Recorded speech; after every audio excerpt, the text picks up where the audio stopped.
vahaony oloko vahaony oloko andraisanao toroteny mahery vaika anova tanteraka ny fiainanao vavaka matanjaka na délivrance enjana ho fanafana ireo voafatika ahitanao ireo fijorona vavolombelona mafy no ny asa mahagaga nataon'Andriamanitra vahaony oloko vahaony oloko nandefandefety sy mba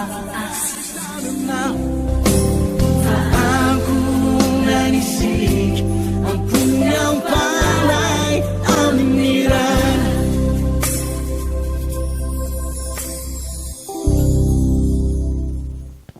ya amin'ny fofeny fifaliana indray no iarabanay ianao ato amin'ny tokantrano misy ianao anio indray ny fotoana iarahantsika amin'ity maraina ity na ity takariva ity iaraka ny anome voninahitra an'Andriamanitra iaraka ny idera iaraka ny saotra iaraka ny ankalaza ny anarany tiako ny manentana anao aty am-piandohana hafa mihitsiny zany hoe manompo an'Andriamanitra izany hafa mihitsiny zany hoe mivavaka vao maraina ianao dia manolo tena ho an'ny tompo vao maraina ianao dia mametraka ny androm-piainanao rehetra eo ampelantanan'Andriamanitra tadidio foana fa rehefa tahaka n'izao zany hoe mivavaka ianao amin'ity maraina ity na ity hariva ity dia ao ambadiky ny fotoam-bavaka na doroteny na ny vavaka zay rehetra iarana eto dia misy fandaminana lehibe zay tian'Andriamanitra ho atao ny eo amin'ny fiainanao milohan'ny zavadrehetra nefa dia andao hivavaka alohantsika afaka miarana eo amin'ny fandrinanao ianao manantona tokony azahoanao aina iarahanao mivavaka aminay iarahanao manome voninahitra ho an'Andriamanitra izany hivavaka atsika iteny amin'ny tompo manao hoe misaotra indray satria famindraponao dia avaozonao isa-maraina noho ny amin'ny famindraponao dia mivavaka manolo tena indray izahay Jehova Andriamanitra raiko tsara indrindra eo tsapanay ary fantatray fa mbola tianay foana ianao ary tena itianay foana ianao amin'ity maraina ity indray dia misaotranao izay Jesosy noho ny amin'ny famindraponao noho ny amin'ny fahalebiazanao noho ny amin'ny fitiavanao anay tsirairay avy izany mahatonga anay indray tompo mifo amin'ity maraina ity na izao takariva izao Jehova ndompo isaotra ny anaranao ny amin'ny famindraponao isaotra ny anaranao ny amin'ny fahasoavanao isaotra ny anaranao ny amin'ny voninahitra sy ny fahalebiazanao Jesosy ô tsy hainay Andriamanitra ny tsy ankalazanao tsy hainay Andriamanitra ny tsy hanome voninahitra anao mendrika ny eo asandatra ilay Jehova mpanjaka ny mpanjaka Andriamanitra ny Andriamanitra Jehova Andriamanitra ô misaotra anao izahay mankalaza anao manokana amin'ny fo sy ny fananay raha manandatra anao amin'ity maraina ity aoka nongila ny sofinao ianao iaino ny antsoantso sy ny fisaorana zay asandatra eo anatrehanao tompo enoy ny vavaka raiso Andriamanitra ny vavaka tahaka ny ditikazo manimpofo miakatra eo anoloanao Jesosy malalako miantso anao tompo malalako misaotra ny anaranao manatrehanay ianao androany manatrehanay ianao fanemasy manatrehanay ianao fanemasy manatrehanay ianao fanemasy misaotra anao tompo dia hoasaratsika amin'ny fotsika rehetra tompo avy fanahy masina avy fanahy masiny toa eto anatrehan'iray aitsito Jesu ianao no manokatra ny lalako famindrapo lehibe dia hitanao sy ny voninahitra ary keo ny fahalebiazana dia omeko anao izay rehetrana dia hideranao ao Jesosy dia hideranao andeha averintsika hatramin'ny voalohany avy fanahy masina avy fanahy masiny toa anatrehanira raitsito Jesu ianao no manokatra ny lalako famindrampo lehibe te ahitanao sy ny voninahitra ary koa ny falebiazanao ka omeko anao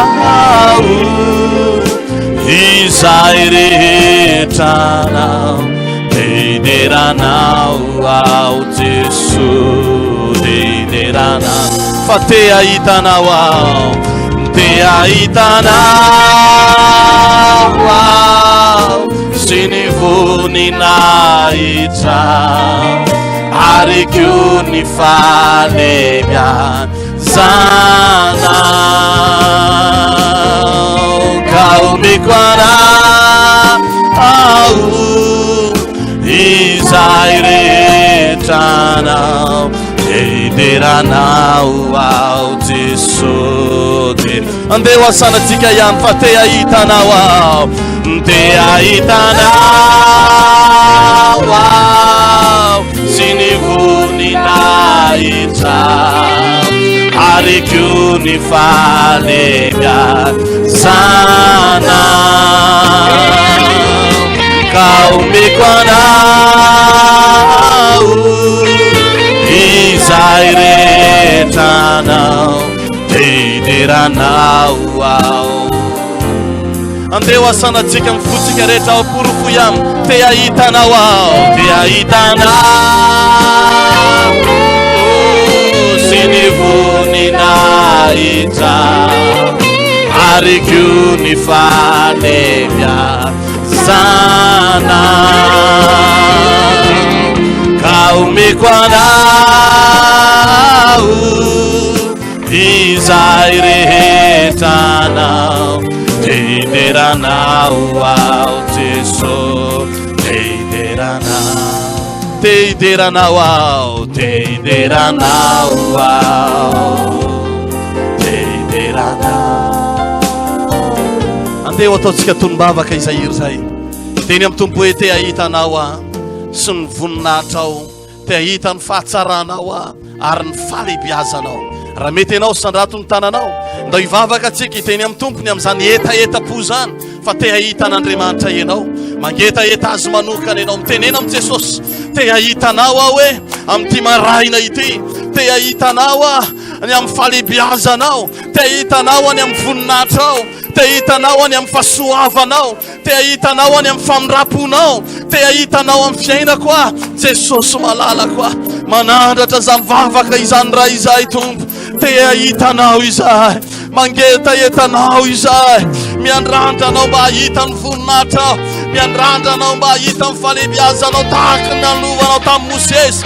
Jehova Andriamanitra raha nanandram-bavaka i Mosesy dia hoe Jehova ampahitao ny voninahitra ao ianao dia nilaza fa tsy ny voninahitra ao ihany fa ny fahatsaranao rehetra ao ampahitalovinao eo amin'ny fiainana Jesosy amin'ity maraina ity aoka isy fahatsarana andalo eo amin'ny fiainanay aoka isy fahatsarana hitoetra eo amin'ny fiainanay aoka isy fahatsarana anjaka eo amin'ny fiainanay tsy ho diso anjarana izay raha ty andro androany ity tsy ho diso anjara voatendry izay Jesosy malalako ny fahatsaranao ny voninatrao ny falebiazanao te ahitanao izay tahaka ny nahitany Mosesy nandalovanao tao anatin'ny rome Jesosy no ahitana ianao manokana eo amin'ny fiainanay tompo anamboaranao sy anangananao indray ny zava-baovao anangananao indray fandresena anangananao indray ny fahasoavana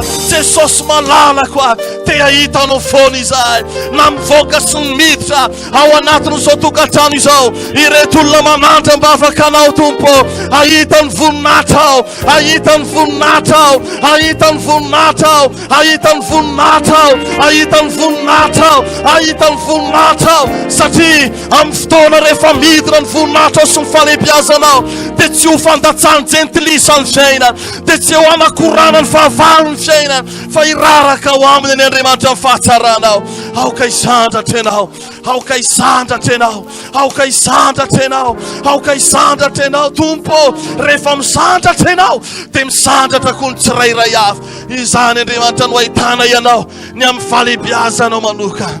Andriamanitra lehibe indrindra ianao Jesosy. Izany Andriamanitra no antsoinay fa ny lanitra dia seza fiandriananao, ny tany dia fitoerany tongotrao, ny lanitra ho ianao mitory voninahitra, ny falebiazanao mandrakizay mandrakizay ny amin'ny fahatsaranao.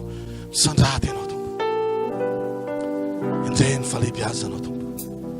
Manasanao atao amin'ny tokantrano misy ianao, atao fitsapanao mihitsy ny hoe misy fanatren'Andriamanitra mipaka atao anatin'ny tokantrano misy ianao. Atao vieny mihitsy hoe misy fanatren'Andriamanitra midina manjaka manokana ato amin'ny toerana misy ianao. Mandraky izay ane, misandrady ianao. Mandraky izay ane,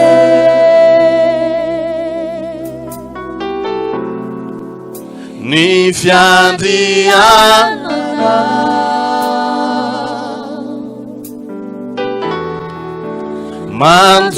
manjoalikiza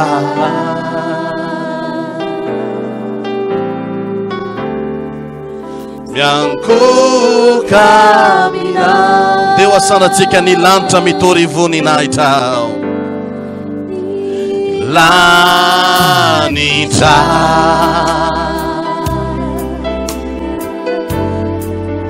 mitory voninahitra tovy amin'ny fonao rehetra mihitsy tsy manantsala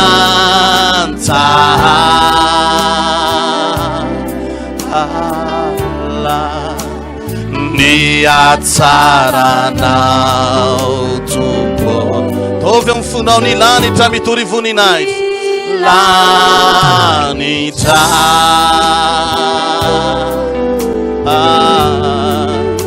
mitory voninahitra tsy manantsala tsy manantsala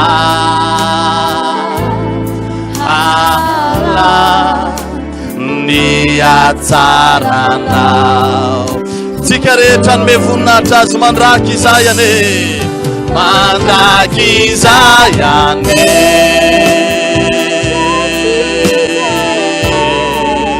ny fiandrianana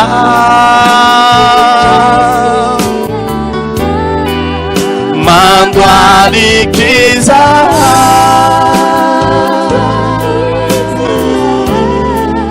miankoka mina mandraky izay ane, mandraky izay ane,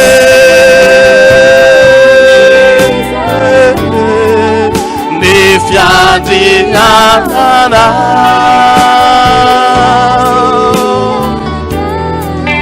mandoalikiza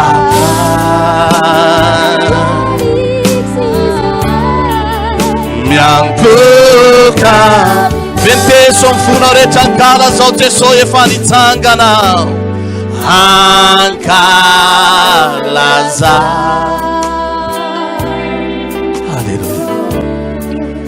Jesosy efa nitsangana lay zanak'ondry, lay zanak'ondry tonga ampiavana. Ankalazao Jesosy efa nitsangana ankalaza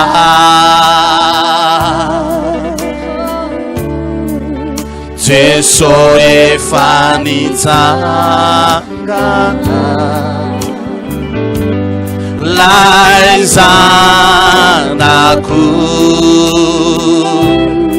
ondry zay tonga ampia ndeo vetesika mfotsika rehetra mandraky izay ane izay ane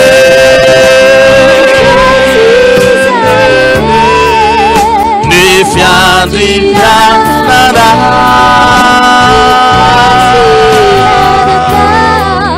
mandalikiza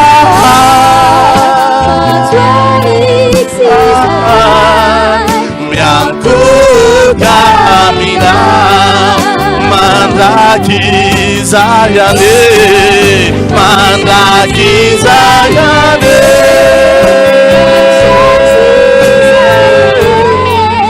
ni fiandrianana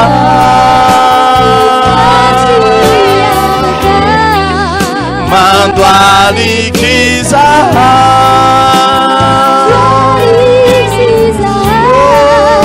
Yankuka Deu betesiga mutiga letra mandakiza yane mandakiza yane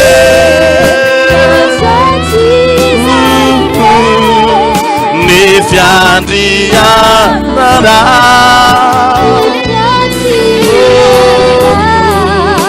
mandalikiza Hallelujah Sangatena miankuka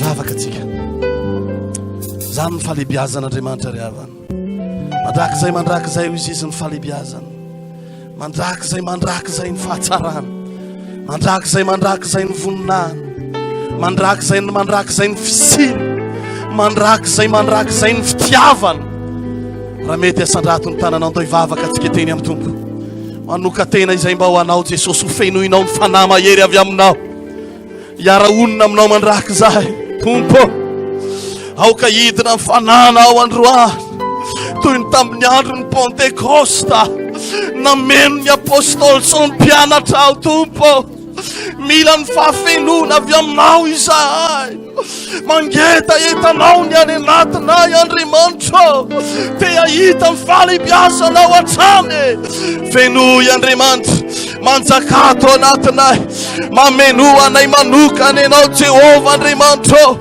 omeo anay Andriamanitra ny fanahinao hoy ianao hoe any amin'ny andro farany no andatsako ny fanahiko amin'ny ofo rehetra aoka hidina amin'izao tokantrano izao ny fanahinao androany aoka hikorina amin'izao tokantrano izao ny fanahinao masina anjaka ao anatin'ny tsirairaina kely na ny lehibe na ny majinika dia samy ho fenona ny fanahy maherinao Jesosy tsy ho diso anjara fa ianao no ampidina ny fanahinao ianao dia ampidina ny fanahinao anjaka ao anatin'ny tsirairay ny fanahinao hiasa ao anatin'ny tsirairay ny fanahinao o Jesosy malalako fenoy Andriamanitra fenoy Jesosy malalako fenoy Jesosy malalako fenoy Jesosy fenoy Jesosy fenoy Jesosy fenoy Jesosy fenoy Jesosy fenoy Jesosy anjaka ao anatin'ny tokantranony zany anjaka ao anatin'ny vatany zany ho vokisinao manokana eny ny fanahy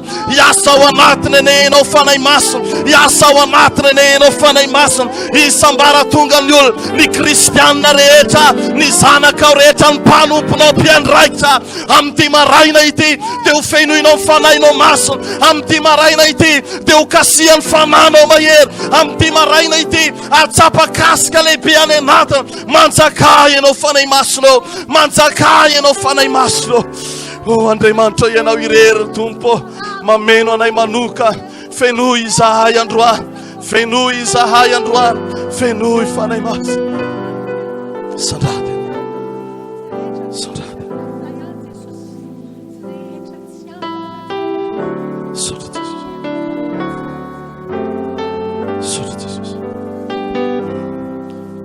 nitady zava-tsotsy navokia tulay vehivavy tulay vehivavy nakalano kanefa nomeny Jesosy toky ao kanefa nomeny Jesosy ahazoy madio mangaro. Eo averintsika ihany nitady zavatsoa, nitady zavatsotsy nahavoka toy lay vehivavy nakarano, kanefa nomeny Jesosy ahazony madio mangano. Tsika rehetra ira mafy feno itompo mitafotafo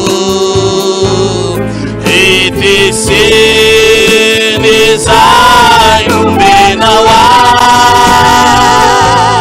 fa miredareda toy ny afo. Izany etaeta ny fanahy, izany etaeta tsy vitsy ireo zay mbola mankamamy, tsy vitsy ireo zay mbola mankamamy. Ireo zavatsy omeny tany, ireo zavatsy omeny tany, kanefa re mba tiako loatra, kanefa re mba tiako loatra ny fiainana isantatray, ny fiainana tsika rehetra ny mevoninahitra azy. Feno itompo, feno itompo mitafotafo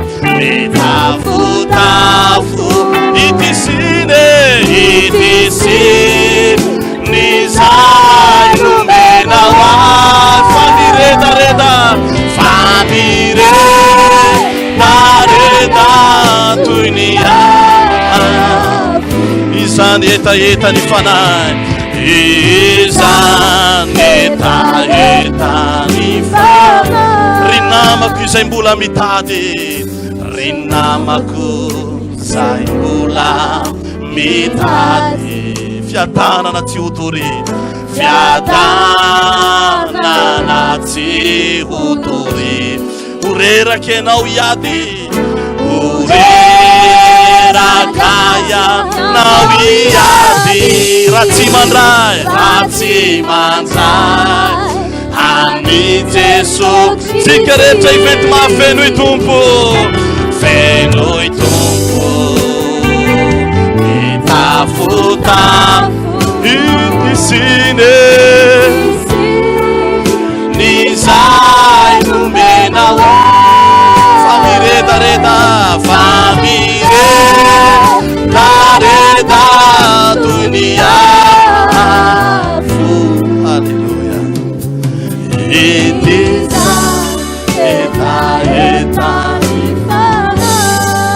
Alleluia. Sorana ny tompo izany rehetrarehetra zany tsapako fa eo amin'ny fanatrehan'ny tompo enao zao andray ny afatry ny tompotsika ho raisitsika ty afatanana ny Pasteur Odon ndreny tenaina azy.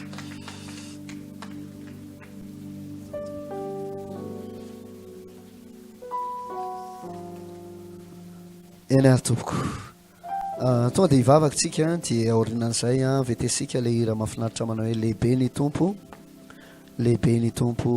rehefa aveo zany sandrato ny tanao dia tonga dia hivavaka tsika eo ambany zao fitaria amin'ny fanamasina izao zay faniraisinao teo mitoiza mangataka amin'ny fanamasina tiako hasandratra ao mihitsy ny tananao ato anatin'ny tokantrano any amin'ny toerana rehetra misy anao any tenena amin'ny fanamasina hoe sokafo ny masom-panahiko atakarako ny amin'ny soratra masina indray androany sy ny fampianarana zay ho zaraina amiko amin'ity anio te samy mivavaka fanamasinao mbola mitoy mangataka ny fitarianao mangataka ny taridalana avy aminao mba afaka mampafantatra ny fahalebiazanao amin'izay rehetra miaraka aminay ao anatin'izao fotoam-bavaka maraina na fotoam-bavaka arivariva izao Jehovah tompo mila ny tolo-tsaina avy aminao mila ny fanokafanao ny masom-pananjy sararay avy fanamasinao midina fanamasinao mirotsao anatin'ny tsararay avy na ny kely na ny lehibe na iza tompo mba maniry tena hiara-dalana aminao,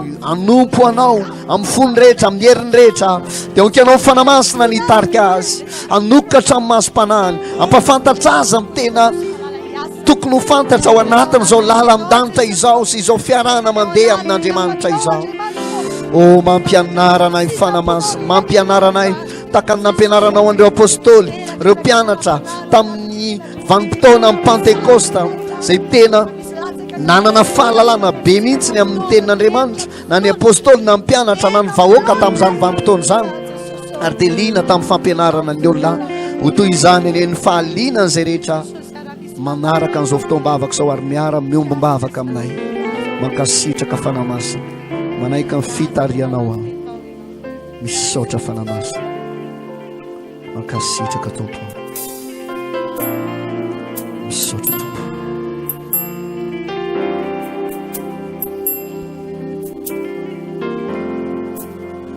Iritsika hoe lehibe ny tompo, ny tompo iza hoe lehibe, ny tompo ilaza hoe lehibe, lehibe ny tompo. Sakafo tsara ny fonao dia sangato ny tananao, lehibe ny tompo, lehibe ny tompo ira hoe lehibe, ny tompo ilaza hoe lehibe, lehibe nao tompo, ny tompo vedesika ihany, lehibe ny tompo, lehibe ny tompo ira hoe lehibe, ny tompo ilaza hoe lehibe, lehibe ny tompo. Anarana avy indrindra endrika nera, anarana avy indrindra endrika ny endrika ny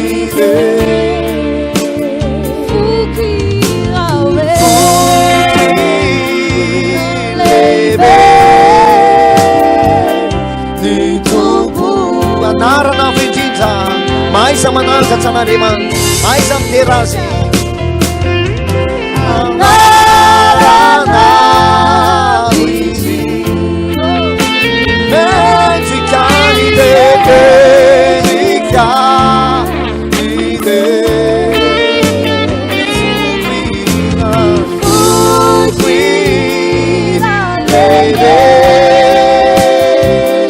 ny tompo, lehibe ny tompo, sandrato iso endrika lehibe, lehibe ny tompo ira hoe lehibe, ny tompo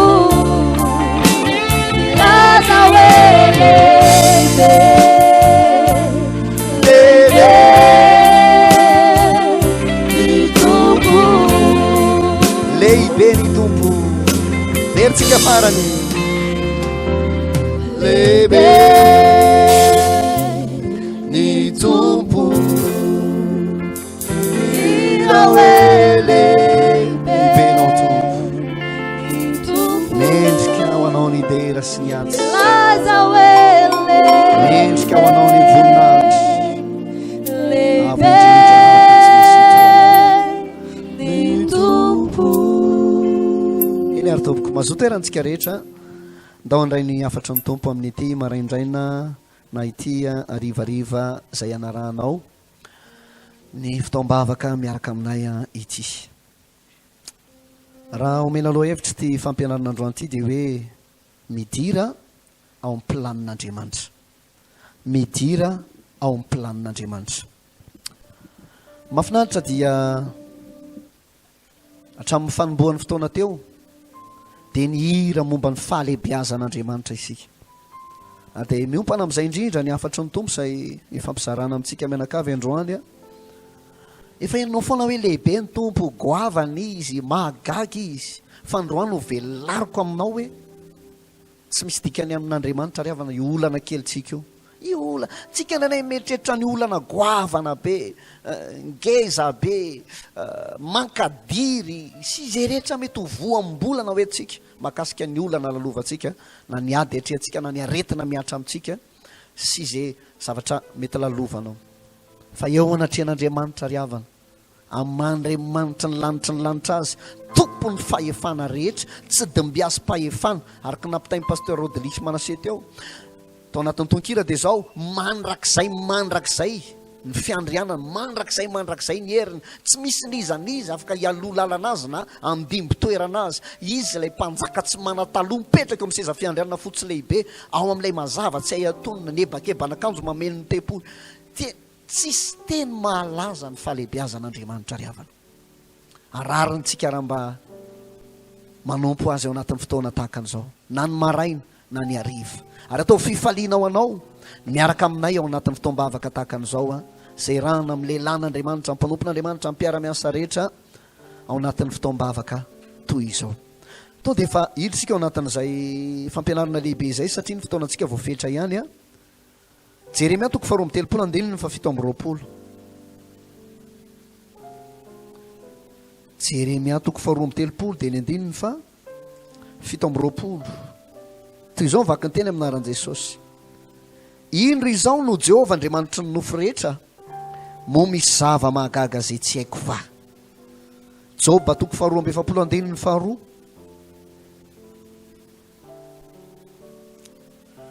Ahoana ny voalakana ny ten'Andriamanitra ao anatin'izany soratra masina izany.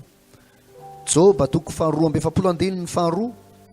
Vaky toy izao ny teny amin'ny anaran'i Jesosy: fantatro fa ainao avokoa ny zavatra rehetra, ary tsy azo ferana ny fisainanao. Marka 2:7. Tapany farany.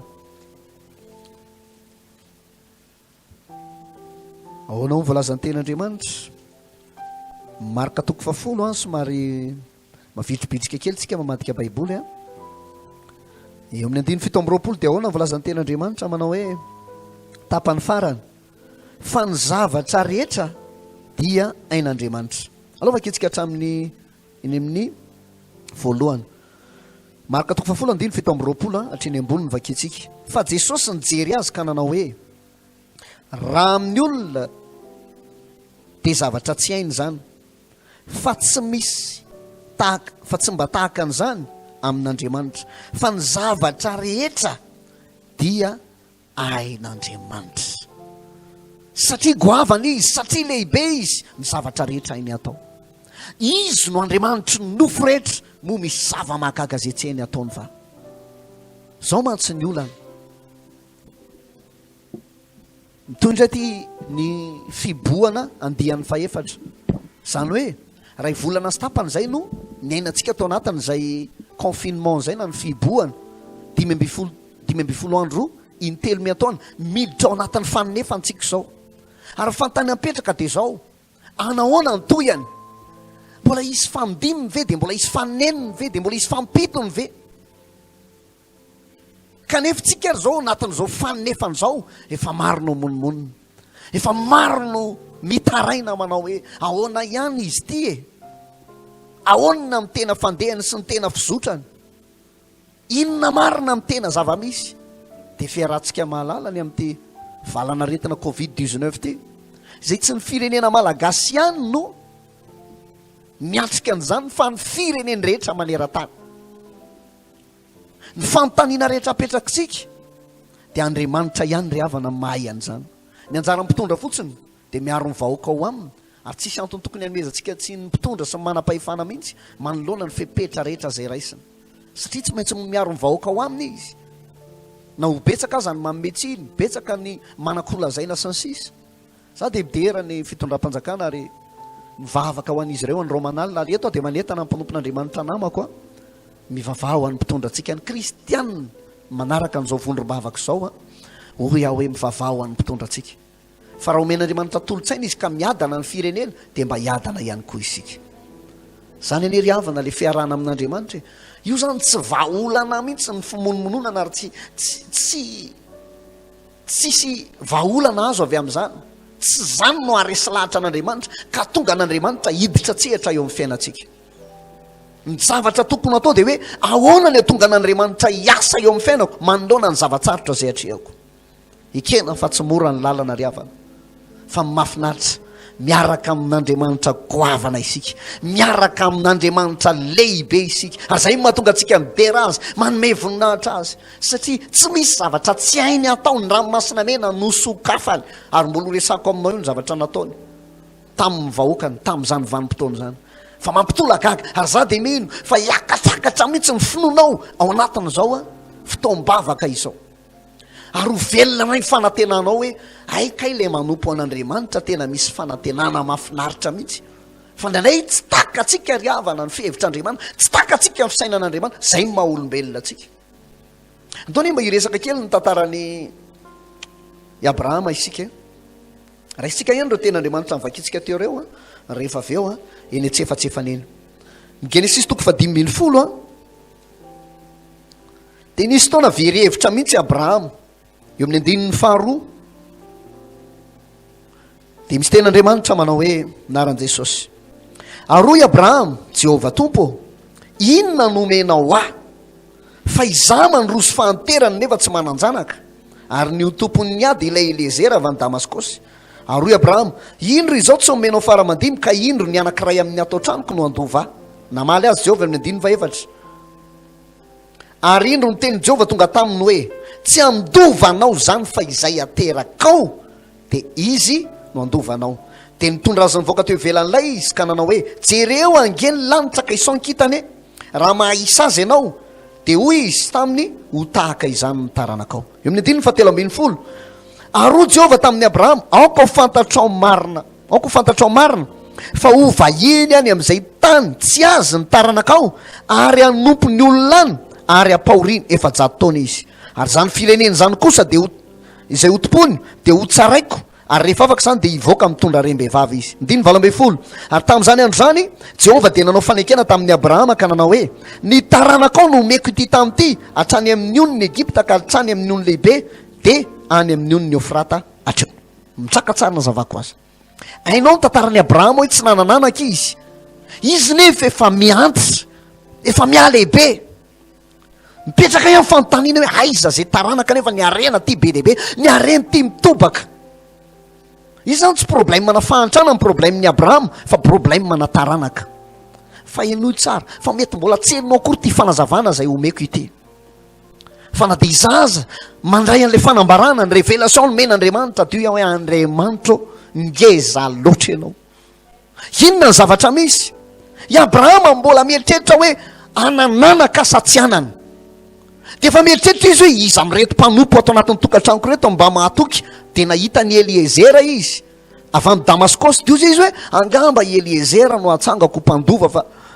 tsy nanome taranaka Jehovah dia namaly azy Jehovah manao hoe tsy andovanao zany ny mpanomponao fa ny ateraky ny kibonao izy no andovanao ndaonao mivoaka eto tokotany dia nivoaka teo velan'ilay any izy dia hoy Andriamanitra hoe jereo ny lanitra dia isoankitany fa raha mahisa azy ianao dia ohatran'io ny taranakao eo amin'ny 7:10 miresaka amin'izay Jehovah ny amin'ny zavatra hitranga any amin'ny 100 taona manaraka dia ho Jehovah hoe ny taranaka eo ry Abrahama aoko ho fantatro marimarina fa ho vahiny any amin'ny tany zay tsy azy akory dia ho ampahorin'ireo firenen'ireo izy haitsika tsara fa ny Egyptianina zany dia ho andevozony mandritra ny 700 taona ary aorianan'izay ho tsaraiko zany fireneny zany ary dia ho avoakako eo ny taranakao dia hitondra rem-behivavy izy dia omeko azy ho ny baiboly eo amin'ilay 2:12 anao fanekena aminao a fa omeko ny taranakao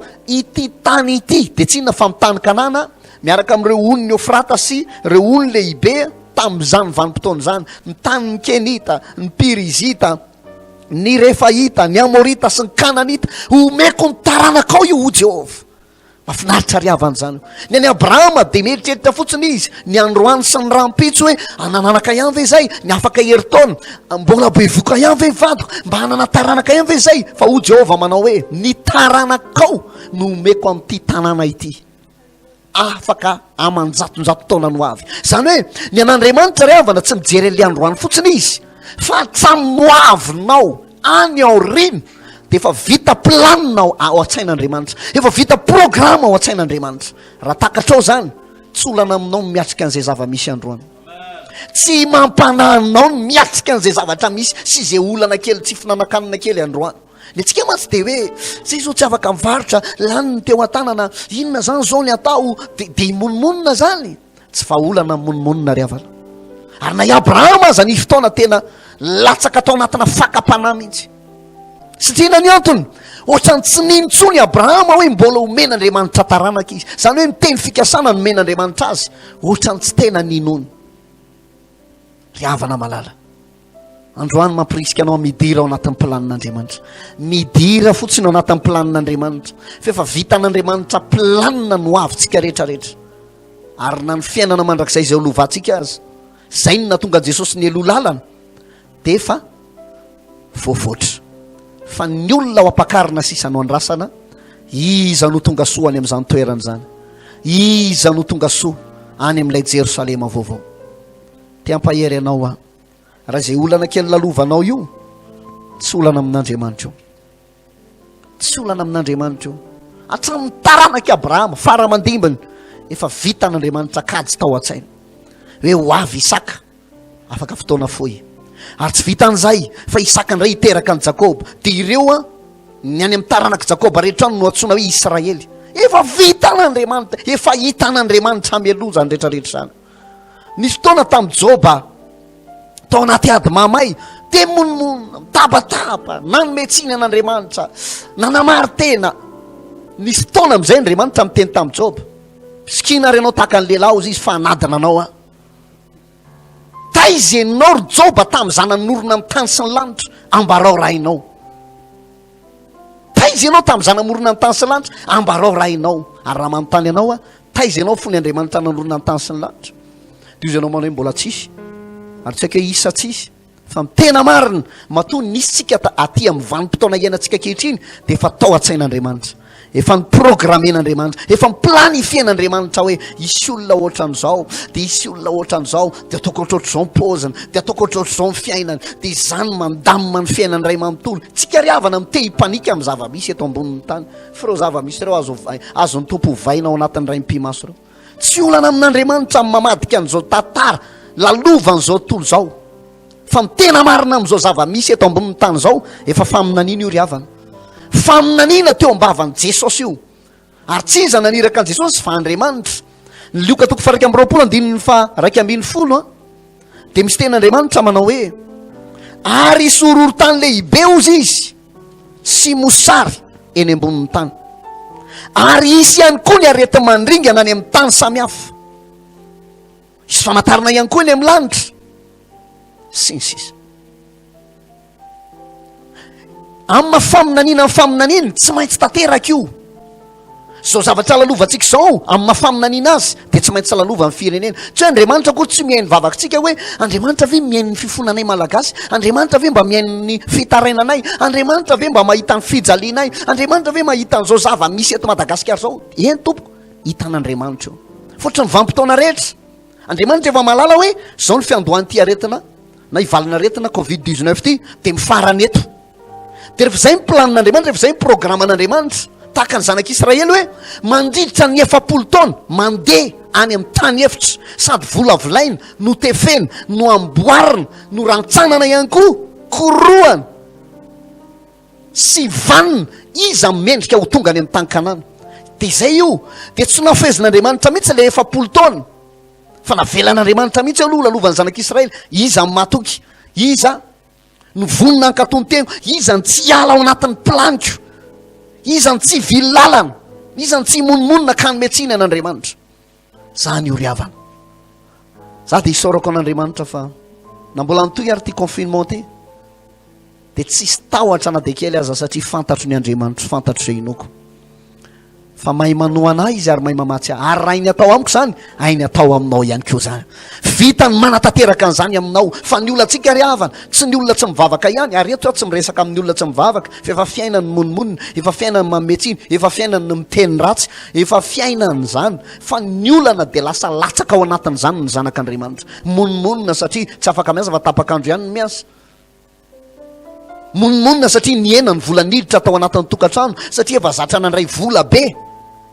Dia ohatra ny lasa niafiafy ve tatoato, ohatra ny somary nandalo ohatra ny fizantoetra kely ve, dia lasa ohatra ny mametsiny an'Andriamanitra any, ohatra ny te hiteny manao hoe fahaizan'Andriamanitra nga tsy hitany nanim-poko azy nandritra amin'ny taona maro. Ahoana n'izao ny zava-misy, tsy tokony ho tahiana be ve tsy tokony eto foana ve ny fiainako. Fa manamboatra antsika Andriamanitra ry havana.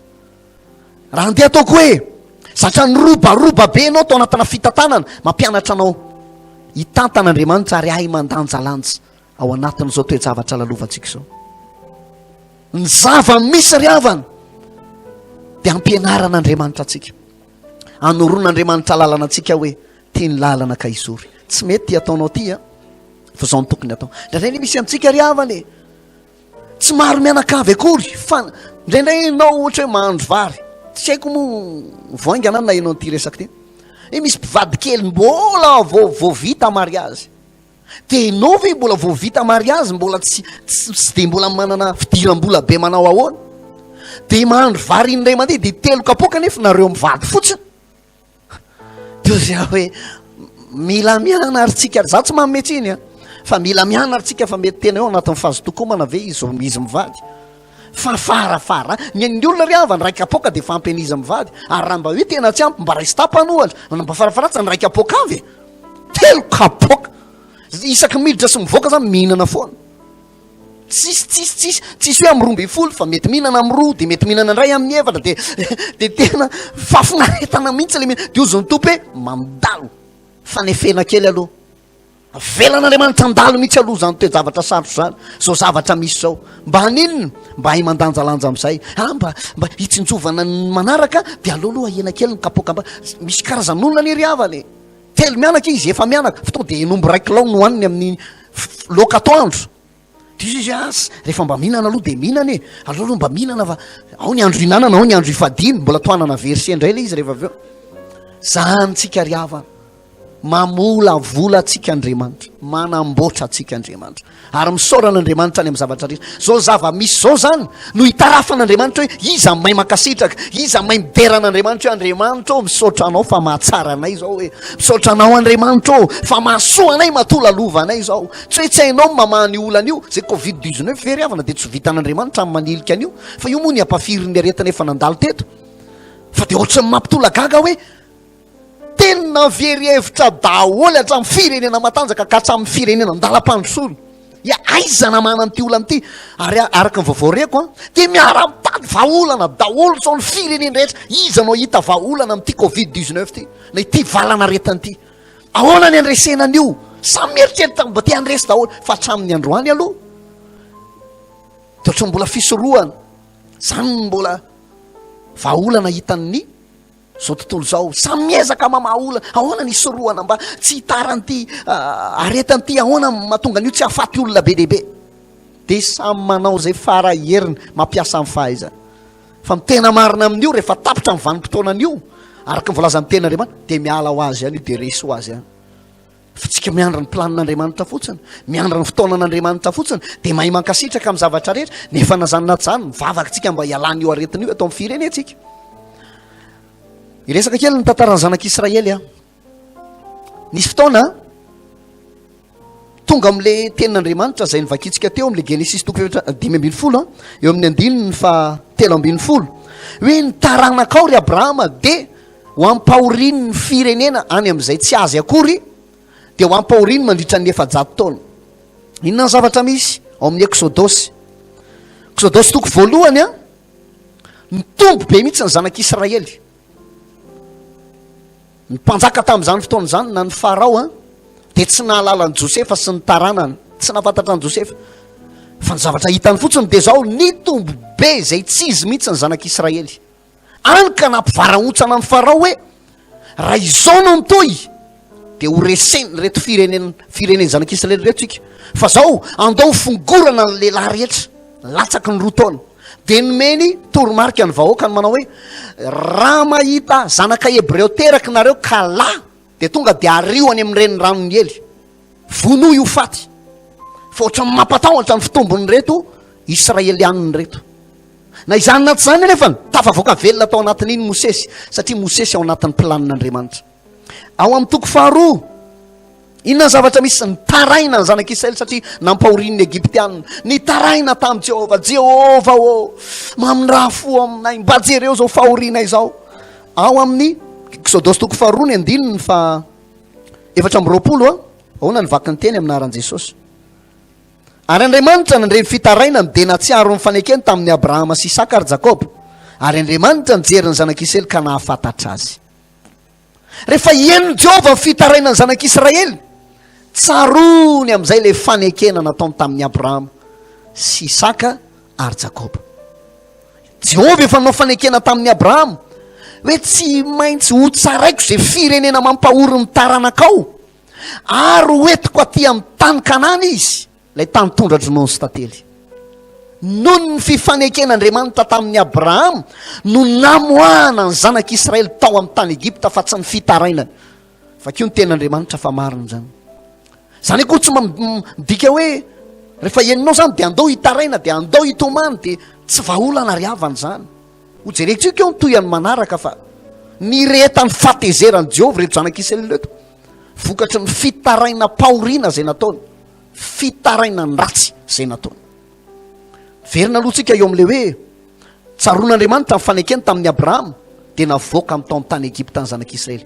Mosesy ny natsangany Mosesy zany ao anatin'ny planin'Andriamanitra zanak'Israely koa ao anatin'ny planin'Andriamanitra fanontaniana ary ianao ve mba ao anatin'ny planin'Andriamanitra ianao sy ny ankonanao ve mba ao anatin'ny planin'Andriamanitra vonina ve ianao hiditra ao anatin' zany planin'Andriamanitra zany vonina ve ianao anaraka tsakany sy andavany zay lalana hitondran'Andriamanitra anao any ihany no asoanao ary atafitanao atongavanao any amin'ilay tany Kanana zay tandindo n'ilay Jerosalema vaovao olovatsika zanak'Andriamanitra riavana inona ny zava-misy jeren'Andriamanitra ny zanak'Israely hita ny fahoriana noho ny nataony Egyptianina azy reny ny fitarainany fantan'ny alahelony zao ny tenin'ny Jehova amin'ny toko 7:5 hidinao izy ka hamonjy ny zanak'Israely amin'ny tanan'ny Egyptianina ka hitondra azy ho any amin'ny tany sosy malalaka any amin'ilay tany tondra-dronono sy tantely dia ny tanin'ny Kananita sy ny Perizita sy ny Jebosita rehefa Jehova riavana no miteny tsisy afaka manakana an'izany Farao anisan'ny mpanjaka sy mpitondra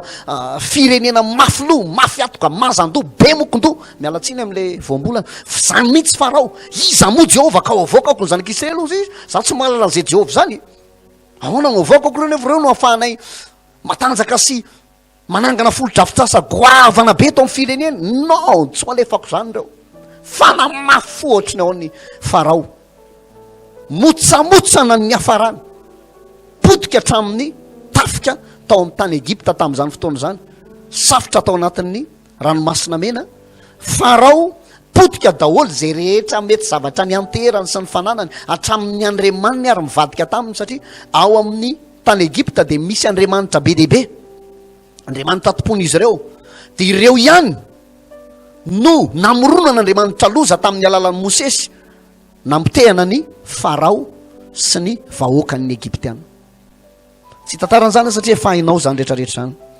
afaka ary ny zanak'Israely ao anatin'ny planin'Andriamanitra ho any amin'ny tany Kanana 70 taona tsy maintsy olaniana eny am-pandianana fantaniana dia zao ho an'izay rehetra nivoaka tao amin'ny tany Egypta ho tonga soa any amin'ny tany Kanana daholo ve izy rehetra firiavana tsy n'izay mivoaka tao amin'ny tany Egypta dia ho tonga soa daholo tsika aza mieritreritra hoe za efa mibebaka za efa niala tamin'ny fahotako za efa nanao asan'Andriamanitra za tsy maintsy tonga any amin'ny fiainana mandrakizay mbola fanontaniana mipetraka zany zay Andriamanitra ihany ny mahalala azy fa ny fampianarana ho anao androany dia zao atsaro ny fimonomononana janono ny fitarainandava ajanony ny fanakianana sy ny fanomezantsiny an'Andriamanitra satria ny dikan'izany ry havana dia ohatrany hoe tsy mahay ninoninona Andriamanitra dia monomonona ny zanany dia ohatrany hoe tsy mahavita azy Andriamanitra araka ny vakitsika teo nefany fa izy no Andriamanitra nofo rehetra moa misy zava-mahagaga zay tsy hainy fa izy de mahay ny zavatra rehetra o job ary tsy azo ferana amin'ny fisainany ny zavatra rehetra hain'Andriamanitra. Dikan'izany ny anjarantsika dia zao manaraka an'izay hitondrany fotsiny, manaraka an'izay planiny, ary zay mivavaka ao ataontsika rehefa avy eo. Vavakantsika hoe tompo manaiky ny planinao zay, vonina hiditra ao amin'ny programanao zay, zay lalana hitondranao anay tompo na tsy mety amin'ny fisainanay ary ekenay zany. Zany ny olona tediavin'Andriamanitra amin'izao vanim-potoana zao. Engany ho tsapanao ny zavatra takian'Andriamanitra aminao, engany ho tsapanao ny zavatra andrasan'Andriamanitra aminao. Teny an-dalana ny zanak'Israely efa nahita ranomasina mena ny sokatra, avy eo nikatona indray rehefa nandalo tao ny Egyptianina, efa nahita zavatra be deaibe nahazo mana. Eritreretinao any amin'ny tany efitra no efa omen'Andriamanitra sakafo, ary hoy ny baiboly zay mana hoe vary lanitra no nomeny azy, fihinany mahery no nohaniny. Andriamanitra zao no mampidina n'le sakafo avy any an-danitra, tsy efa tokony hafa-po ve zany? Fa ny zanak'Israely moa efa feno faniriana sy fahonona-po ao anatiny ao. Nisy fotoana izy ao amin'ny Nomery, mara-pananantsika azy ity tantara izay horesantsika faran'ity, Nomery 20. Tamin'ity fotoana ity no nanaovany zanak'Israely fitaraina-pona teo anatrehan'Andriamanitra, fitaraina-pahoriana. Eo amin'ny 1 andao mba vakiantsika. Ny monomonona ny zanak'Israely tao Tabera sy Kibrota Avata. Amin'ny 1 amin'ny anaran'i Jesosy. Ary de nitaray-pahoriana teo anatrehan'i Jehovah ny olona, ary noho nyreny Jehovah zany de nyrehitra ny fahatezerany, ary niafony Jehovah nandoro azy ka may ny teo an-tsisy toby. De nitaraina tamin'ny Mosesy ny olona, ary Mosesy ny fona tamin'i Jehovah de maty ny afo. Toizantsika amin'ny 4 naran'i Jesosy. Ary ny olona fa firenena zay niaro taminy de lina, misy dikan'izay lina zay ary ny zanak'Israely koa de nitomany ray hoe engane ka isy anome hena hoaninay, tsaronay ny hazan-drano zay nohaninay maimam-pona tany amin'ny tany Egypta mba amin'ny voatango sy ny tongolo samy hafa karazana. Fa izao zay de maina ny ainay, tsy misy ninonino eto masonay fa tsy mana ihany. Mitraka kely nge jerevo am'izany moa ry havana fitaraina-pahoriana ataon'ny zanak'Israely. Ary moa tsy zany ve ny ataon'ny olona rehetra amin'izao vanim-potoana zao? Zao ny olona lasa tsy ampy sakafo, zao ny hena ny fatram-bary, tsy mihinan-kena firy-tsony, ankotrana ve no hoan'ny isakariva, zao ve ny fiainana miaraka amin'Andriamanitra? Raha ohatran'izao ozy le anabavy anankiray zay, ohatran'ohatry ny ankivy ihany ohatran'ny tena reraka ihany raha ohatran'izao no mitoy fa nga izy ty viavana resaka sakafo ny amponan'Andriamanitra. Fa na misy na tsy misy moa tsy efa zany ve teny ao am-bavantsika hoe iza no asaraka ahy amin'ny fitiava Kristy, fahoriana va, fanenjehana, mosary. Fa rehefa sendra mandalo ve mbola tsy mosary akory, fa mety hoe tsy fampiny fatram-bary, tsy de mihinan-kena firy. Zany ve ny ampimononona antsika eo anatrehan'Andriamanitra, de ampitaraina antsika eo anatrehan'Andriamanitra. Fa nitaraina, nanao fitaraina ny ratsy, zay ny dikan'le fitaraina-pahoriana ery amin'ny dikateny ery ambany ery. Nanao fitaraina ny ratsy, inona ny zavatra nangatahana? Satria nisy olona hafa firenena niaraka tamin'ny zanak'Israely tao zay lina ozy ny baiboly. Lina amin'inona moa? Likena. De ahoana ny zavatra mitenena? Nitomany tsy latsy, tsy lehibe, tsy latsy vavy, fa nitomany izy teo anatrehan'i Mosesy. Enganeka isy olona anome hena anay hoaninay, tsaronay nihinana zany-rano tany amin'ny tany Egypta, nihinan-kena, nihinana tongolo, voatango. Zao zay aty maina ny ainay. Zay ve tsy tsisy afa tsy ty mana ty ve no haninay eto ambonin'ity tany ty?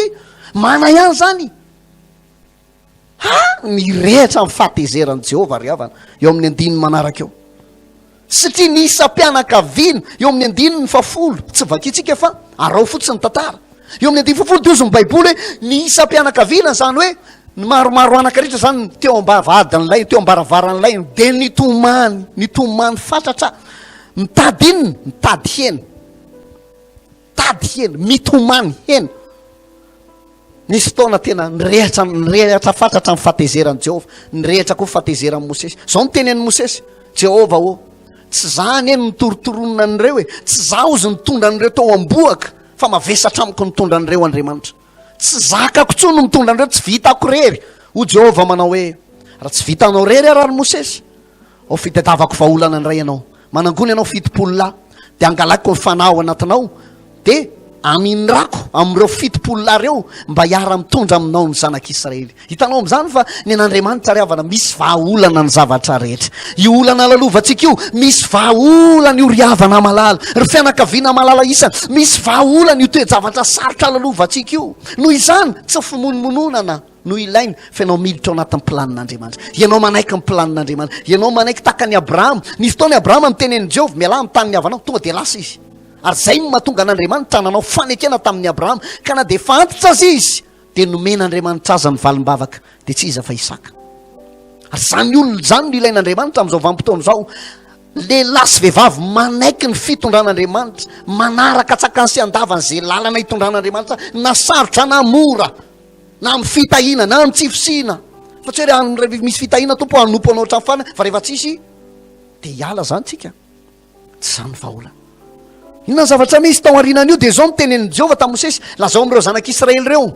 Say manamasina amin'ny tena izy faharapitso izy de omeko hena niratra mason'ny Mosesy. Andriamanitra ahoana ny anomezana hena nyreto olo reto nefa ny lehilahy mahalilalana fotsiny ny enetsiny isany nefa ny zazamambehivavy be lavitra noho ny lehilahy. Zany hoe misy amanapitisana iny zany reo zanak'Israely reo na mety amanetsinetsiny maro be.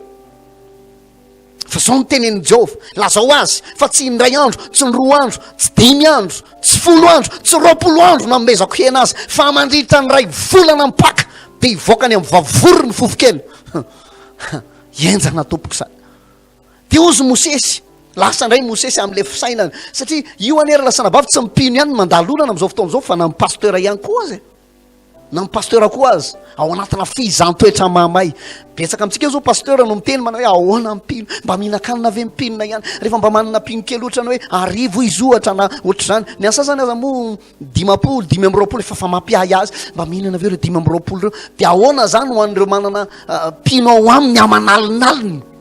Ahoana ny mety ho toe-tsain'ny mpanompon'Andriamanitra sy ny fitebitebeny hoe mba mihinan-kanina ve zay reo pino mpiara-mivavaka aminay, mba manan-katao ihany ve izy reo zay, mba misy lalana misokatra ihany ve. Ary za de eto anatrehan'Andriamanitra misy fotoana mety tsy tazitazanao kely teto amin'ny fahitalavitra somary mba nanokana kely fotoana nentina nitondranam-bavaka atsika mianakavy sady mba nitombona ihany koa teo amin'ny sehatry ny ara-panahy nanoka tena ilainy zany amin'ny fiainana. Ary raha manana fotoana takan'izany ianao ry pasteur isany mpanompon'Andriamanitra isany ilainy zany ho an'ny mpinonao ho an'ny ara-panahinao manokana mba ahafahanao mitombo.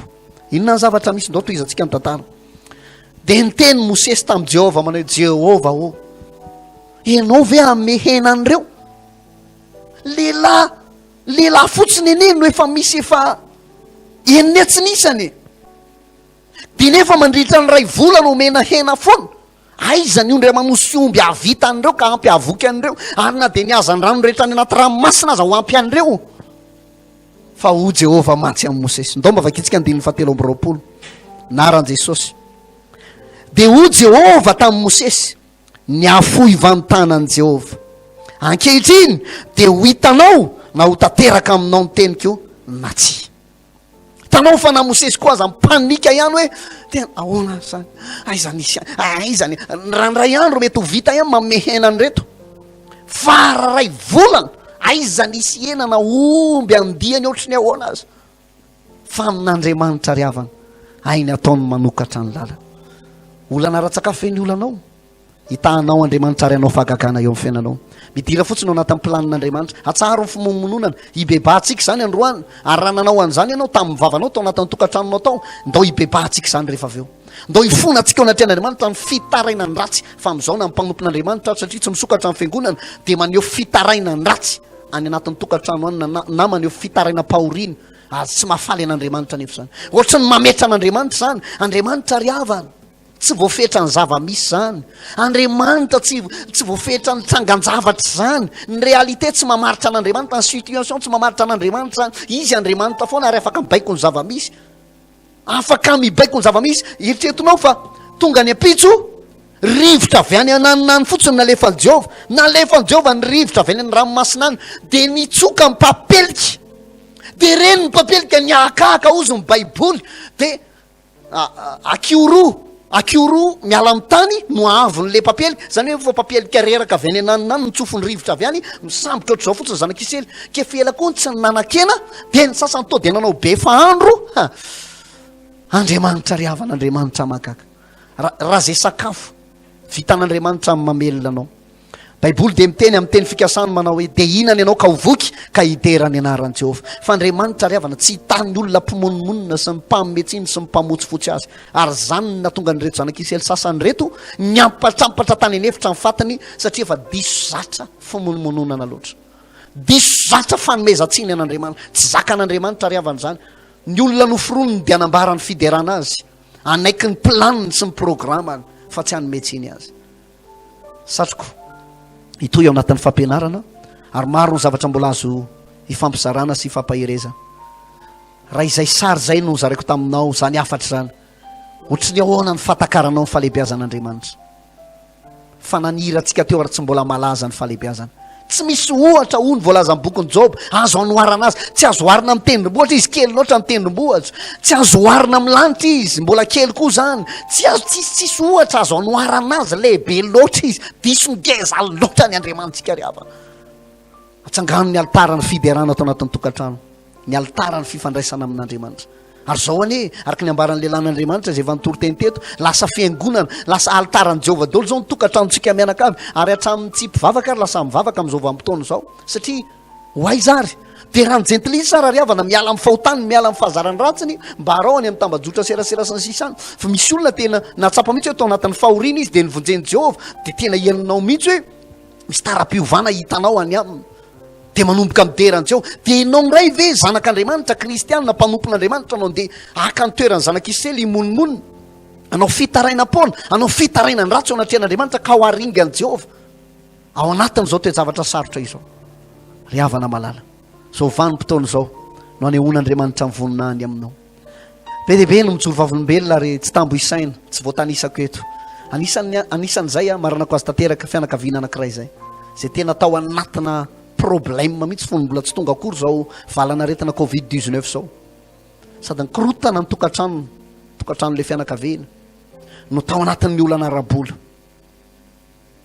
tamin'izany fotoana zany no mba nitsofako rano azy sady nanomezako toromarika azy torohevitra miainga avy amin'ny tenin'andriamanitra tahaka an'izao ampianarako anao zao mba hidirany ao anatin'ny planin'andriamanitra sy ny programan'andriamanitra le ray mpianakaviana mo efa kivikivy fa reradraraka ny azoko nanampiana azy de mba nanampy kely azy arak'izay mba teo ampelatana koa zany nanampy azy tamin'izay fotoana zay fa niditsy ty vanim-potoanany confinement ty anatin'ny crise sika zao fa milamina ny fiaina tokantrano zany fianakaviany zany tahina andriamanitra ry zareo miantso matetika pasteur boka andray ny fitahina ato de eritreretinao hoe izy notohanako tamin'izany vanim-potoana zany no mba manohana anao ho an'andriamanitra amin'ny voninahitra za tsy hiteny hoe ohatry ny ahoana na ohatry ny ahoana fa izy indray mamatsy ary tsy indray mandeha tsy indroa fotry mba misy miantoana maromaro de soran'andriamanitra hoe tsy ny zavatra voarayako ny zava-dehibe fa ny fifaliako de hoe ao anatin'ny toe-javatra sarotra ny olona anankiray manaiky ny programan'andriamanitra miditra ao anatin'ny planin'andriamanitra tsy ho arian'andriamanitra zany tsy ho arian'andriamanitra zany ho anisan'izany eny ny ankonanao sy ny fianakavianao angatahako ianao hitsangana amin'ny toerana misy anao amin'izao fotoana zao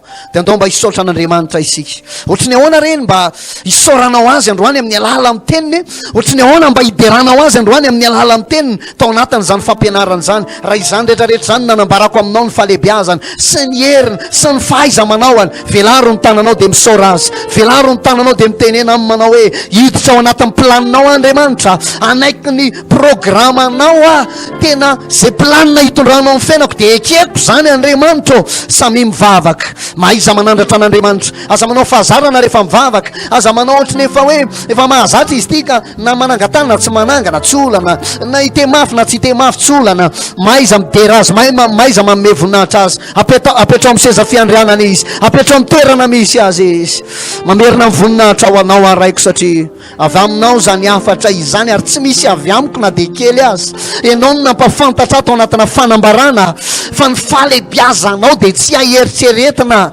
tsy aisaintsaina Jehova andriamanitra lehibenao tsy takatra ny saina ny fahalalanao Jehova andriamanitra na mitaonanao koa aza tsy ho tapitra mandrakizay Jehova tompo mideranao aho, mankasitraka anao aho. Enganeo voatahiry any am-pon'ny olona ny afatra, enganeo voatahiry any am-pon'ny olona ny teny. Tenena amin'Andriamanitra, hiditra ao anatin'ny planinao aho hoe tsy hiala ao anatin'ny programanao aho, anaraka ny toromarika rehetra omenao aho. Jehovah Andriamanitra, misaotra anao zahay, mankasitraka anao zahay.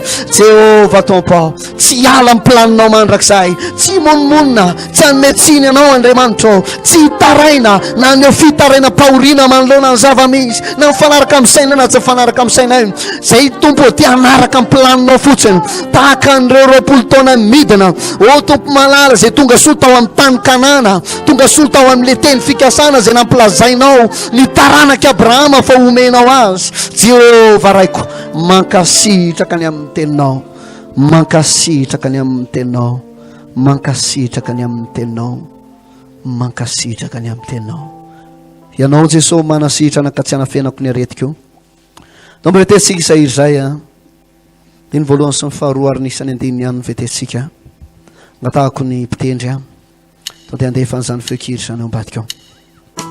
Ianao Jesosy manasitrana. O Tompo, miankina aminao zay. Faka mbola vavaka ihany ianao a. Miankina aminao ary metehitra aminao zay. Ianao Jesosy no manasitrana. Ianao Jesosy no manasitrana, ka tsy hanafenako ny aretiko. Indra fonao tsy hay faritana, rafo na tsy hay faritana, manamaivana nizuka hoentiko. Ianao lay niombo tao Kalvary, lay niombo teo Kalvary, no anakinako ny fiainako, kinako ny fiainako. Ianao mahita ny adi-tsaiko ety, tsy miafina aminao ny tebitebinay, miahiahinay. Oh, no antenaiko amonjy ny marainako. Da ho asandratsika ny tanatsika, tsy avelako ianao Jesosy eo, tsy avelako ianao Jesosy eo, raha tsy mandray ka idongiko, kutsutiza arena si farara, omba manananiza, manananiza mua, nutukiku matumi anturaka aminao. Zany mihitsy Tompo, mba ho any amin'iza moa zay, nao misy miteny ny fiainana mandrakizay.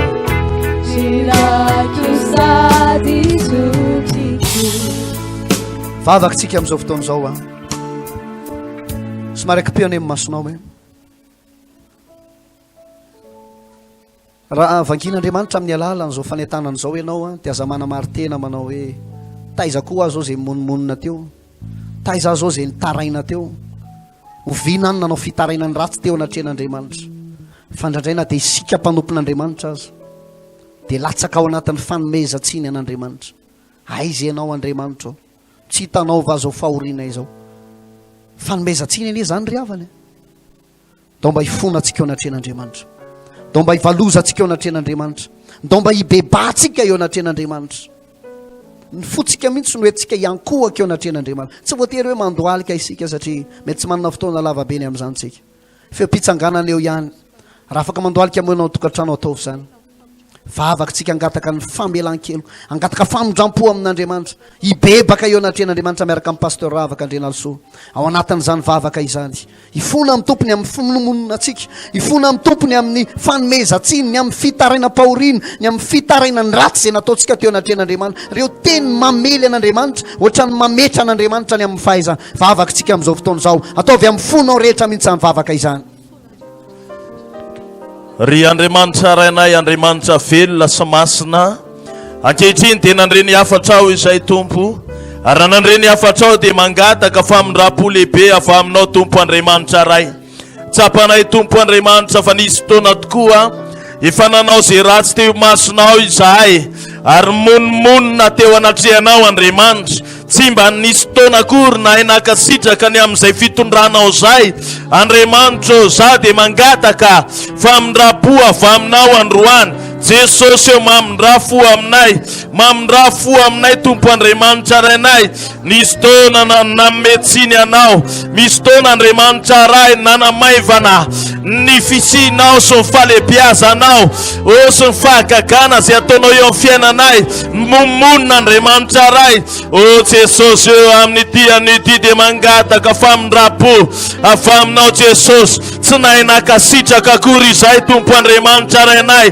nohony rehefa soavana zay nataonao teo amin'ny fiainanay ankehitriny dia tena angatahanay famelana avy aminao Jesosy zany naneny izay tompo Andriamanitra tamin'ny teny zay naloka vavanay ka fimonomonana zay nataonay Jesosy misy fotoana momonina tahaka ny zanak'Israely izahay tsy mba nahay nakasitraka akory zay mba efa nomenao teo am-pelatanana Andriamanitra mamindrafo ndreto izay mivalo aminao mangataka famelan-keloka avy aminao amin'ity maraina ity tompo vokiso ny famindraponao izay Andriamanitra rainay mba tonga anay tompo Andriamanitra tena iaina fifaliana so amin'ny fiadanana Andriamanitra misy fotoana nandray Andriamanitra tena tsapanay mihitsy tompo fa nanao zay ratsy teo masonao izay Andriamanitra tompo tsy mba nahay nakasitraka akory fa dia monmonina enina dia efa natolotra eo am-pelatananay aza tompony anjara zay tokony ho anay dia tsy nahay nakasitraka ny amin'izany izahay ankehitriny dia mivona sy mibebaka Andriamanitra ary manery tena eto anatrehanao impiry moa ianao Andriamanitra nefa nanao fahagagana teo anatrehan'ny zanak'Israely nitondra azy niala tao amin'ny tany Egypte tompo Andriamanitra mbola monmonina ihany izy noho izany Andriamanitra ray nisy fotoana koa dia nanao tahaka izany zahay ianao nanafaka anay tamina rayaka zao tontolo zao nanafaka anay tao anatina fanandevozana ianao no nitahanay tsy nahay nakasitraka an'izany izay Andriamanitra fa ilay olana sy ady zay misy zay ndray ihany roa any zay nandalo teo amin'ny fiainanay no hita amin'ny masonay dia tsy nahay nakasitraka izay Andriamanitra ifinanay eto anatrehanao zany ankehitriny mangataka famindrapo mamindrafo amiko Andriamanitra mamindrafo amin'ny tsiraray aby Jesosy toy vavakantsika ao anatin'izay fifonana izay zay fibebana izay dao mba hifona ho an'ny mpiara-miasa amintsikitsiky ho anay pasteur dia hivavaka ho an'ireo pasteur namanay izay hifona ho an'ireo pasteur zay mametsiny an'Andriamanitra satria efa leo miboka ao an-trano leo ny manao fotoam-bavaka ao an-trano dia efa mety hamonjy fiangonana fonantsika amin'ny tompo zany ho an'ny havatsika amin'ny fianakavitsika zay monmonina nametsiny an'Andriamanitra naneo fitaraina-pona naneo fitaraina-pahoriana teo anatrehan'Andriamanitra ary malagasy rehetra hoe tsika mambavaka hifonatsika eo anatrehan'Andriamanitra asandrato an-trano ny tananao sy ny fifonanao ny fibebanao an'ny firenena sy ny mpiray-tandrazana aminao mpiara-miasa aminao sy ny fianakavianao toy vavaka antsika miaraka amin'ny pasteur avaka fona aminao zay Jesosy Kristy tompo tompo Andriamanitra fantatray fa manana planina hitondrananay ianao amin'izao sehatry mifampona izao kanefa nisy fotoana Andriamanitra tsy nanaraka an'izay planina izay fa nymonmonina Andriamanitra ray nilaza foana manao hoe ahoana ihany ary ty fiangonana tsy misokatra tompo Andriamanitra zay dia mangataka famindrapo avy aminao ay manana planina tsara hitondrana amin'ny fiainanay ianao Andriamanitra Jesosy eo mifona eto anatrehanao ho an'ireo mpanompon'Andriamanitra maro be Andriamanitra izay miteniteny foana ndraindray misy fotoana ndraindray tompo tsy mafehiva tompo Andriamanitra mangataka famindrapo avy aminao tompo misy fotoana momonina ny mpanompon'Andriamanitra tompo eto amin'ny firenena zay misy anay mangataka famindrapo avy aminao izay Jesosy Kristy tompo ny amin'ny fimonomonana Jesosy eo mamindrafo manomboka zao Andriamanitra dia tena vonina anaraka amin'ny planinao izay Andriamanitra zay dia vavaka Jesosy eo mamindrafo aminay izay sorona aminay ny tananao Andriamanitra ray ary eo ka tsisy elanelana aminay sy aminao Andriamanitra zany mahatonga anay mangataka fa mindrapo androany mamindrafo aminay mpanompon'Andriamanitra mpiara-miasa tompo reo karazana mpanompon'Andriamanitra pasteur na ihany koa diakona na loolona o Jesosy na mpiandry misy taona monmonina tompo Andriamanitra ankehitriny dia mangataka fa mindrapo avy aminao zahay manomboka zao Andriamanitra dia manaiky ny fitondranao zahay manaiky ny fitatananao fantatsay fa manana planina tsara ho anay ianao Andriamanitra sy tondrana anay Jehova o tsy monmonina itsony zay mamindrafo aminay aoka tsy mifahatezeranao no ananaranao anay Andriamanitra rainay tompo inty aho o Jesosy manomboka zao anaraka ny teninao anaraka ny didinao tsy monmonina tahaka ny zanak'Israely tompo Andriamanitra fa tetena vonanaraka tsakany sy andavany zay hitondranao anay tompo ny anaran'i Jesosy mamindrafo amin'ny piraitan-drazana aminay mamindrafo amin'ny ankonany mamindrafo amiko mamindrafo amiko ianao Andriamanitra fa lehibe tokoa ny fahasoavanao fa be sy mavesatra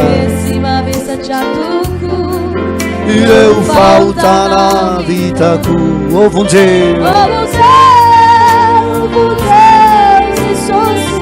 mamindrafo amiko Andriamanitra mamindrafo amiko ianao Andriamanitra fa lehibe tokoa ny fahasoavana efa be sy mavesatra tokoa o vonjeo Jesosy dao asana atsika feo atsika sy mitana atsika o vonjeo Madagasikara o vonjeo i Madagasikara o vonjeo izahay o vonjeo ni Malagasy o vonjeo izahay o ampiny fiangolana o vonjeo ni Madagasikara o vonjeo izahay o vonjeo ni Malagasy o vonjeo izahay o ampiny fiangolana toy vavaka iantsika amin'izao fotoana izao amilohan'ny ambara-paranantsika sady ny fotoana vavakantsika ngataka ny fitarian'ny fanamasina takany tamin'ny andro zanak'Israely dia andro rahona no nitarika azy ireo raha atoandro ny andro ary andry afo no nitarika azy raha alina ny andro ina moa ny antony zany andry afo sy andro rahona zany mba hatonga an'ireo zanak'Israely ireo anaraka ny planin'Andriamanitra sy ny drafitr'Andriamanitra ilaitsika zany fitarian'ny fanamasina zany ry havana ny andry afo dia maneho ny afo ny fanamasina zay sady manafana no mitaridalana no mampahery ny andro rahona dia tandindo ny fiahin'Andriamanitra sy ny fikarakarany ialokalofan'Andriamanitra andreo zanak'Israely mba tsy ho azony ainandro ka ho reraka ny ty ilaitsika zany fitarian'ny fanamasina zany ngatahako ny pasteur Odon manase hitarika an'izany vavaka zany tonga dia sandrato amin'ny vavaka ao anatin'izany feokira malevadevako ambadika ao zany sandrato ambony ny tananao mangatany fitarian'ny fanamasina mba tonga anao tsy hiala ao anatin'ny planin'Andriamanitra mba tonga anao tsy hiala ao anatin'ny programan'Andriamanitra hatramizao ka mandra mba tonga anao ny mitany kanana dia le Jerosalema vaovao ndao ary raha eo mivavaka izahay tompo malala aoka hidin'Andriamanitra ny fanahinao hitarika anay ny amin'izao fiainana izao mba andehananay araka ny planinao sy ny fandaminanao fanay masina o mila ny fitarianao izahay ahidino ao anatinay Andriamanitra ny fitariana avy aminao fanamasinao aoka hitarika anay ianao amin'ny fiaina hitarika anay ianao amin'izao andro farana izao hitarika anay ianao Andriamanitra ny amin'ny planina rehetra sy ny tanjona rehetra ny amin'ny fanirina rehetra dia ny fanamasinao aneno hitarika anay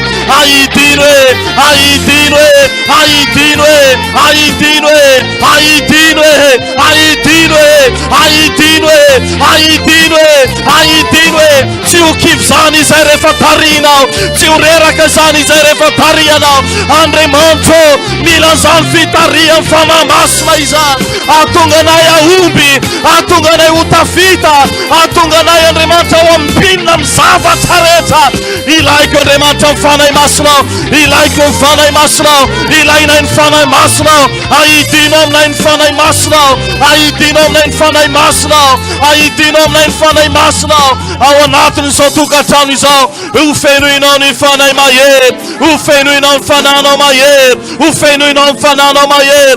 Tsy ho avelanao hiala amin'ny sitraponao izany, tsy hiala amin'ny planinao izany, fa tena ho tarianao mandrakariva, ho tarianao isanandro, ho tahirinao amin'izay zavatra rehetra atao. Tsy avelanao hivona izany, tsy avelanao hiala amin'ny teninao izany, tsy avelanao ho solafaka izany, tsy ho avelanao ho reraka izany. Fanahy masina mameno anay ianao androany, fanahy masina mameno ny tsirairay avy isako tokantrano amin'ny anaran'i Jesosy Kristy. Aoka hitina ianao androany, fanahy masina mameno anay ianao, fanahy masina mameno anay ianao, fanahy masina mameno anay, fanahy masina. Fanahy masina avy arotsay aminay ny fanahy.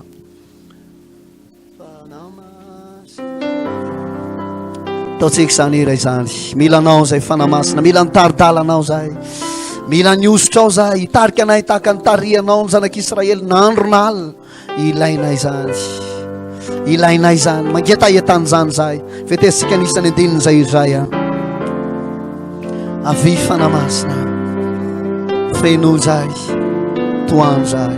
Fanahy yo, fanahy masina avy fanahy yo, fanahy masina midina re, midina re, fanahy masina feno ia voaiko anao ny foko azy. Oh fanahy yo, fanahy masina avy tario zay fanahy masina, tsy ala amin'ny planin'Andriamanitra sy ny programany. Oh ny tanjo ny tondra anay ny tankanana ny lanitra. Alleluia, voaiko anao ny foko azy, voaiko anao ny foko anjakao, voaiko anao ny foko anjakao, voaiko anao ny foko anjakao. Alleluia, sy te hatanana mafy ao an'Andriamanitra. Soratsika ny tompo izay fotoana tamin'ny ity maraindraina ity na tamin'ity takatakariva ity isoratsika ny tompo ny fandaram-potoanany rehetra teto maiza mankasitraka an'Andriamanitra.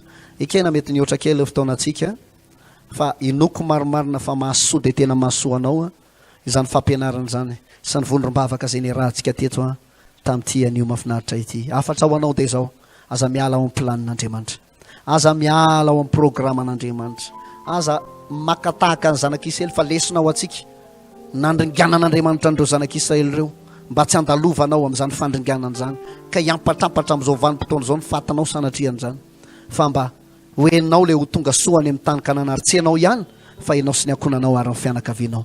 Mitsodranao ny amin'izany ao. Isotra an'Andriamanitra isika, satria mbola idera, satria mbola kalaza fa azonao tohizana atao anatin'ny tokantrano miaraka amin'ny télévision AMITIE ny fideranao ny fakasitranao fotoam-bavaka rehetra. Ndao isotra ny tompo amin'ny teny foitsika, samy manandratra amin'ny tanany dia misotra ny tompo amin'ny fifaliana raha mba natsapa ny fanatrian'Andriamanitra sy ny kasika avy aminy ianao atao anatin'ity fotoam-bavaka ity. Mankasitraka raiko averinay ho anao ny idera ny haja ny voninahitra mandrakizay izay tsapanay teto amin'ity toerana ity.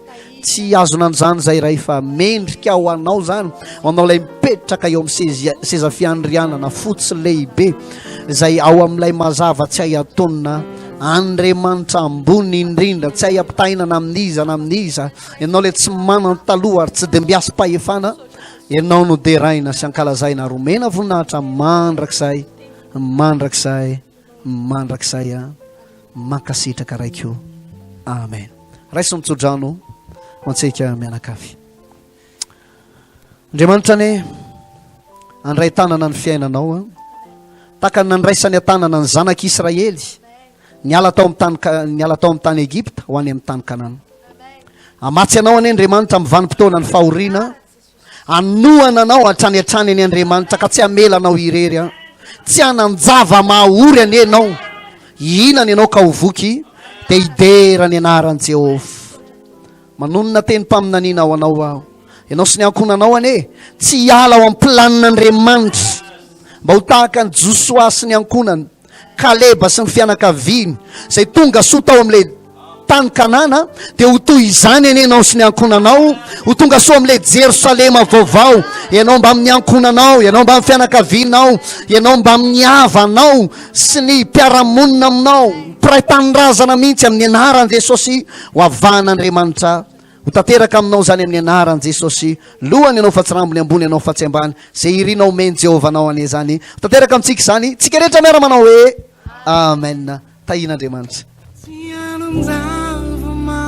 Vahaony oloko, vahaony oloko, andraisanao toroteny mahery vaika, anova tanteraka ny fiainanao.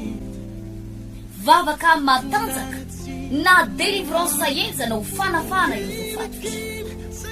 Ahitanao ireo fijorona vavolombelona mafy no ny asa mahagaga nataon'Andriamanitra.